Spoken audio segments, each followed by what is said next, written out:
Assalamualaikum warahmatullahi wabarakatuh. Halo guys, perkenalkan nama saya Resa Amelia dari jurusan Bimbingan dan Konseling Pendidikan Islam semester 4 kelas A.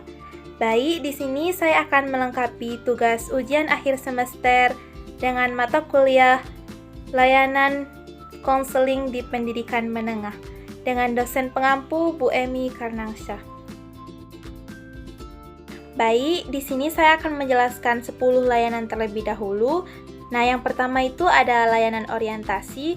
Layanan orientasi adalah layanan yang diberikan kepada siswa untuk membantu mereka mengenali dan menyesuaikan diri di lingkungan baru atau lingkungan sekolahnya, baik secara fisik, sosial, maupun akademik, yang bertujuan agar mereka lebih mudah beradaptasi dengan lingkungan baru dan merasa nyaman di lingkungan tersebut. Contohnya itu pada awal masuk SMA biasanya sekolah itu mengadakan yang namanya MPLS. Nah, di situ layanan orientasi diberikan kepada siswa baru. MPLS itu adalah masa pengenalan lingkungan baru. Nah, pada masa MPLS itu siswa diajak untuk mengelilingi sekolah yang dipandu oleh guru BK untuk menjelaskan apa saja tata tertib di sekolah, di mana ruang kelas, laboratorium, perpustakaan, dan tata tertib lainnya. Nah, yang kedua itu ada layanan informasi. Layanan informasi adalah layanan yang diberikan kepada siswa mengenai informasi yang penting yang dibutuhkan siswa pada saat itu, seperti berkaitan dengan pendidikan, karir, maupun kehidupan sosial dan pribadi mereka. Nah, contohnya itu misalkan guru BK mengadakan penyuluhan mengenai pentingnya menjaga kesehatan mental dan cara menghindari stres menjelang ujian.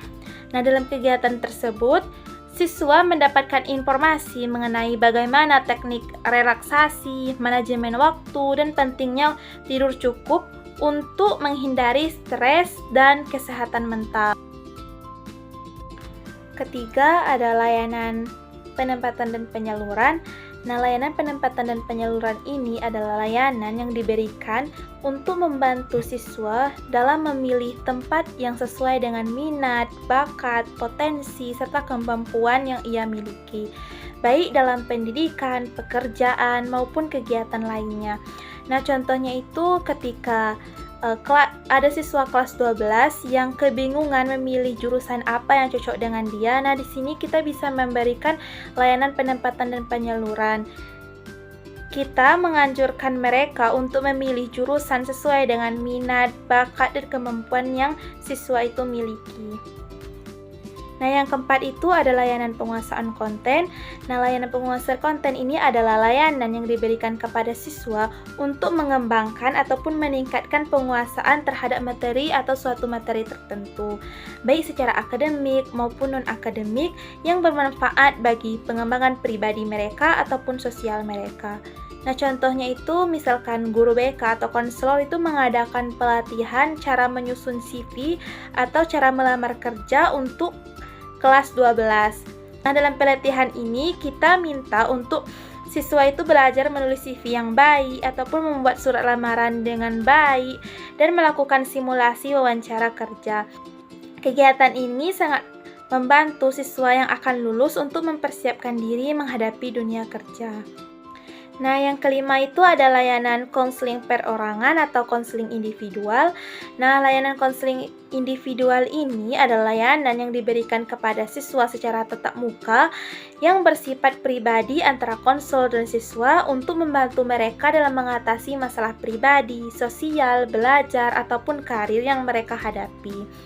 Nah, contohnya itu misalnya ada seorang siswa yang datang kepada guru BK atau konselor karena ia merasa tertekan duduk di rumah akibat sering dimarahi orang tuanya.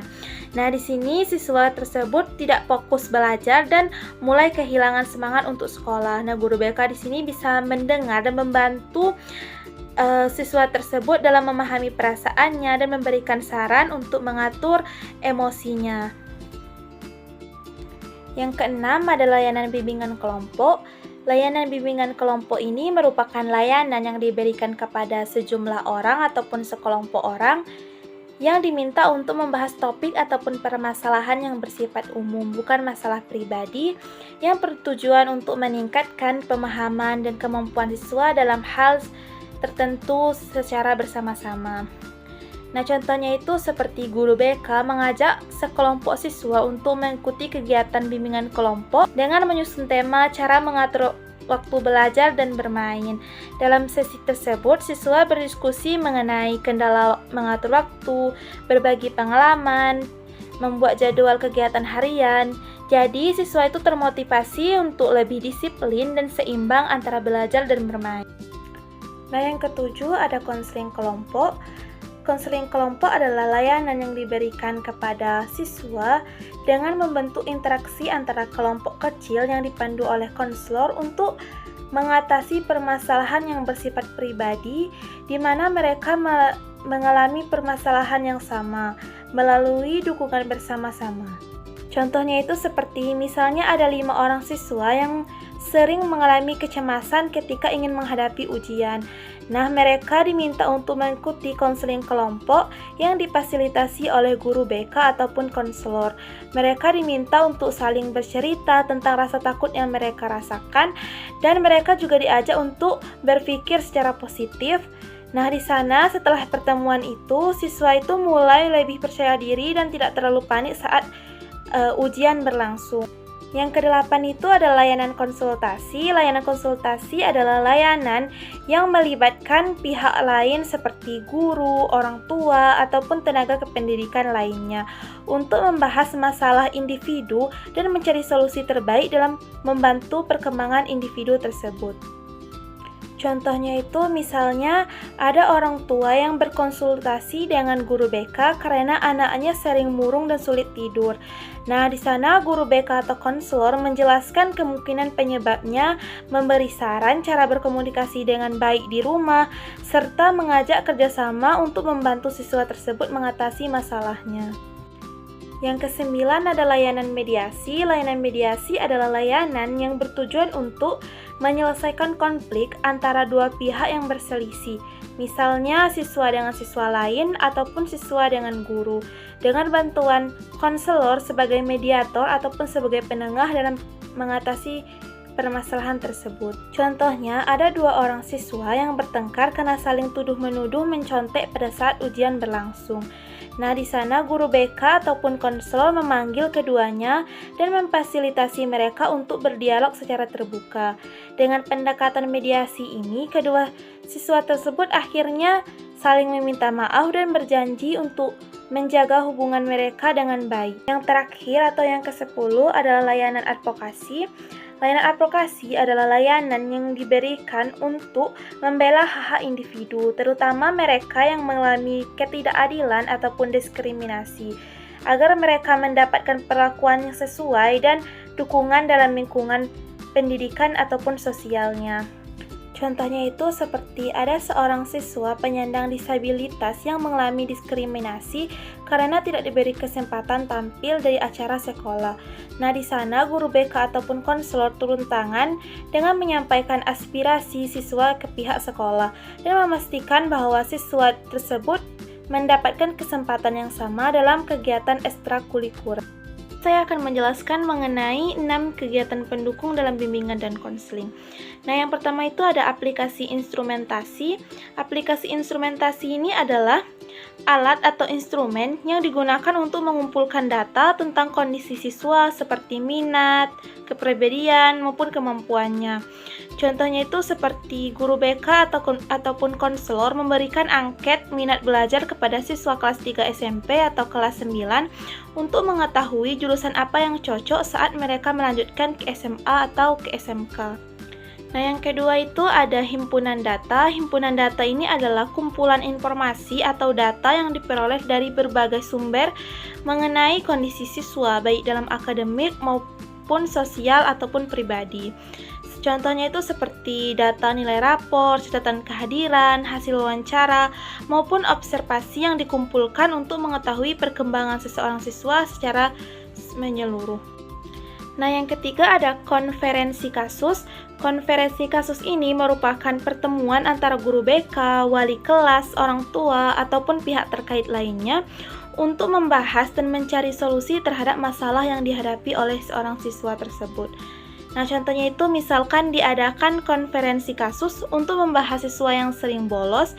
Nah, di situ melibatkan guru BK, wali kelas, orang tua, dan kepala sekolah. Nah, yang keempat itu ada kunjungan rumah. Kunjungan rumah ini merupakan kegiatan yang dilakukan oleh guru BK ataupun konselor yang ke rumah siswa untuk memperoleh informasi langsung dari lingkungan keluarga siswa tersebut. Nah, contohnya itu misalnya guru BK itu mengunjungi rumah siswa yang terlihat sering murung di sekolah. Guru BK ingin mengetahui situasi keluarganya, nah dilakukanlah kunjungan rumah tersebut. Yang kelima itu ada tampilan kepustakaan. Tampilan kepustakaan ini merupakan penyediaan bahan bacaan atau sumber informasi yang ada di ruang bimbingan dan konseling untuk mendukung kegiatan bimbingan dan konseling. Contohnya itu seperti di ruang BK itu disediakan buku-buku tentang cara memilih jurusan kuliah, tips menghadapi stres, dan mengenai pengembangan diri seorang siswa. Nah, yang terakhir atau yang keenam ada alih tangan kasus.